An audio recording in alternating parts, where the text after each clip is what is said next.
Рамазан Адамир Қайратұлы. Қай жерде жұмыс атқарасыз? Аршалы ауданының прокуратурасы. Кім болып жұмыс істейсіз ал жерде? Аудан прокурорының орынбасарымын. Аудан прокурорының орынбасарысыз.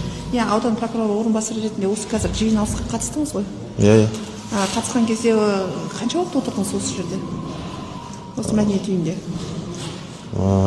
Сол вот онда сағат 10-да бастап. 10-дан бастап отырдыңыз, иә? Иә. Жаурадыңыз ба? Как? Жаурадыңыз ба? Жоқ. Аяғыңыз жаураған жоқ па? Жоқ. Басқалардың біздің енді аяғымыз жаурап кетті. Мына жер қалай, жылы ма, суық па, мәдениет үйі қалай сіздің ойыңызша? Мұнда не градусник болса, температурный режим қарап қоясыз. Жылы ма? Мына жер суық па? Қазір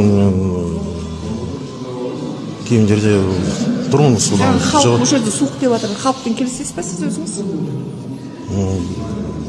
Мен мұндай айта алмаймын.